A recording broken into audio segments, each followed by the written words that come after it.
Most neurological investigations that have shed light on this question show that action is indeed taken before becoming conscious of it.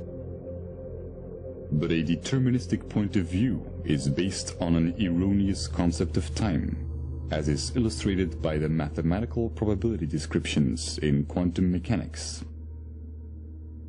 These understandings will be relevant for future neurological research, since they show how any neural circuit is a vector with direction, underpinning cognitive dissonance and interference or resonance within C.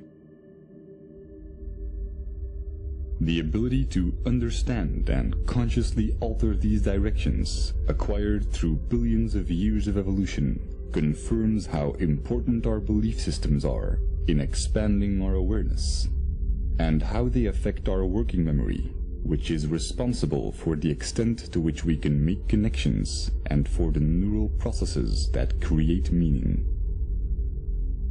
It also explains how artificial awareness will require a network of independent processors instead of a linear sequence of complex algorithms.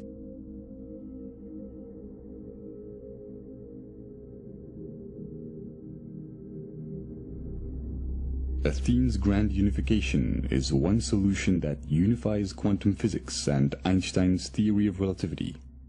While it answers many problems in physics, such as the ones listed here, it is my limited interpretation of his first months of scientific research.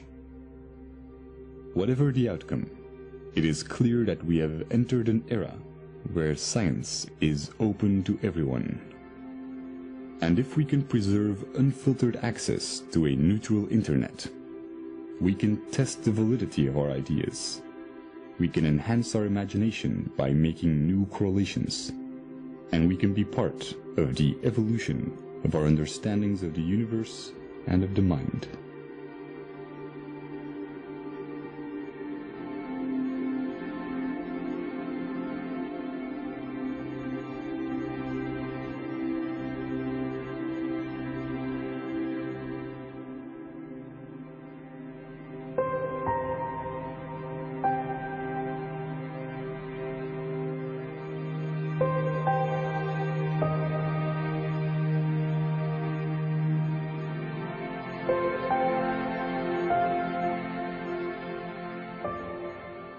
In quantum mechanics, we have learned to approach reality differently and see everything as probabilities instead of certainties. In a mathematical sense, anything is possible. As well as in science as in our daily lives, the extent to which we can calculate or figure out probabilities is determined by our intellectual capability to recognize patterns. The less biased we are, the clearer we can identify these patterns and base our actions on reasonable probabilities. Since it's in the very nature of our brain's left hemisphere to deny ideas that do not fit into our current paradigm, the more attached we are to a belief system, the less able we are to make conscious choices for ourselves. But by observing this process, we expand our awareness and enhance our free will. It is said that wisdom comes with age, but with openness and skepticism, the key principles of the scientific method. We don't need decades of trial and error to sort out which of our convictions may be improbable. The question is not whether our beliefs are right or wrong, but whether or not being emotionally attached to them is more or less likely going to benefit us. There is no such thing as a free choice while being emotionally attached to a belief system. The moment we are self-aware enough to realize this, we can truly work together to figure out the real odds of what will benefit us the most. Well, that's the end of the documentary, and as you can see, it really provided no answers. It's like the smartest people on the planet aren't really recognizing what consciousness is. I mean, all of this technical information, quantum physics, and, all of this talk that's way beyond our comprehension of what the hell does it really mean, has gotten us where? You know, we still know the same thing we knew yesterday. We got global problems and no solutions. And that's why I'm making this presentation. Because it was a really good documentary to sort of explore, well, what does it mean? And this last part, it did say that the flow of thought seems to be uncontrolled.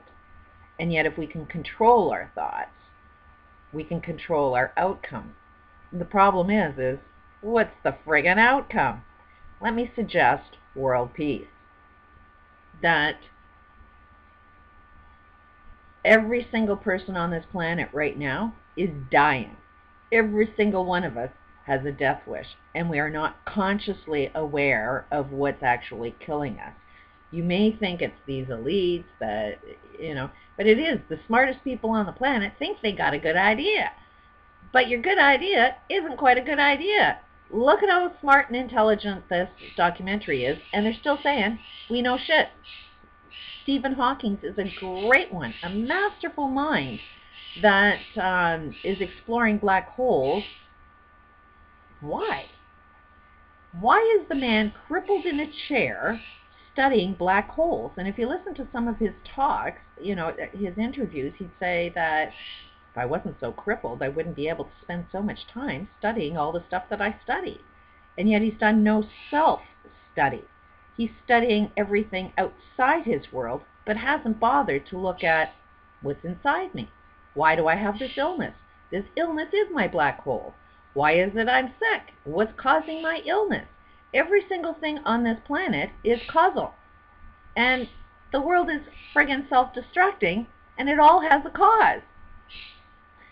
I would like to suggest that when you want to control the future, your future, the future that you absolutely love to get up every morning and live it and not die from it, is explore all of the ways that you're dying. People that are young won't necessarily feel that they're dying as much as when you age. Through your youth and your life experiences, you play out your behaviors that eventually will kill you. If you explore and transform the ways that kill you, then you create the future that you want to experience. We all seem to be wanting heaven, and yet this is hell. Our goal is to create heaven. A science that I think is brilliant is this holodynamics. It's way, way, way beyond this documentary that you just seen. It includes all of the information that's in this documentary. Holodynamics meaning whole, and dynamics meaning whole is all of the science combined, taking out all the friggin' contradictions, and the dynamics of our human experience will show you exactly what consciousness is. It's not complete. This water concept, along with this holodynamics, will help you reflect and see yourself. Now, one big major thing that we need to realize is we have opposites, and both are responsible for our human experience. We see great poverty, and we're seeing great wealth. The wealthy are directly responsible for the poverty that's being created. The more the world collapses, the more it's getting a little obvious. So those that are wealthy are least likely to think that they've got a problem, yet it will kill them. And not only that, it will kill the freaking planet.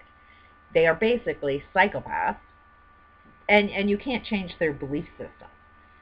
Those that are on the bottom, more and more of us that are experiencing this global collapse, have more motivation to change what you happen to believe to be true.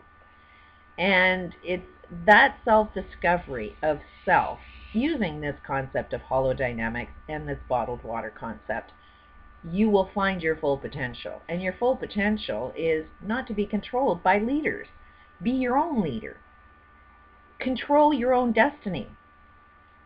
Be aware of what it is that you want to create through this holodynamics, you will explore what your purpose is, which is to transform every friggin' thing that you find that you hate. The best thing you can friggin' do, and this is something all motivational speakers have always told you, is don't make a complaint. Always focus on the good shit. As long as we're focusing on the good shit, we're creating problems that we want to constantly ignore. Wayne Dyer is one of the most positive people on the planet who now has cancer. Cancer as a cause. He has not been able to recognize that he ain't dealing with some problems. He's just blocking, ignoring. It's not there. That big white elephant is in the room, but don't let your brain go down there. I've seen one interview where he actually says, as soon as your brain goes down a negative path, that's the time you're supposed to say, oops, there goes my brain again. No, your brain is perfect. It's telling you, go down that bad path because it's telling you something. It wants something from you. That is the new motivational type thing that we all need to learn is, focus on filling yourself up with these positive intentions because you're chasing something that you're lacking. The whole human experience is designed to make you feel like you're lacking something, but if you fill your heart up with the intentions, you create the future in your life. That's the positive direction that you need to go into. You also have these blocks that you never want to deal with. Those would be every single thing that you friggin' hate in the planet. A lot of these rich people want to control other people because they think that if they can control everyone else, their life will be happy. And they got control issues. They don't have self-control. Oprah Winfrey is one. You know, she's overweight. She's always had a weight issue, yet she does shows on living your best life. She clearly is not living her best life, and she has no self-control. And she has a show that's trying to control everybody by listening to my advice, and you'll live your life better.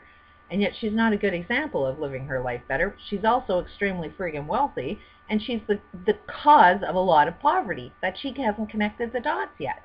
So if she really, really hates poverty, maybe give up some of your money to some good ideas. Nonprofits are really, really bad because they're in business to sustain problems, and they can't even recognize that yet. If they actually solve some problems, they'd all be unemployed. So it is a matter of be the solution, but understand once you've accomplished the solutions, there's going to be another plan for you. And you don't know what that plan is, but it's going to be a lot more exciting than this plan. Every plan gets better and better and better. You just need to solve this problem and then move on to the next one. I've always said that life is exactly like one of those baseball machines where, you know, the machine throws a ball at you and you hit it with a bat. There's always going to be another ball. That ball is a problem.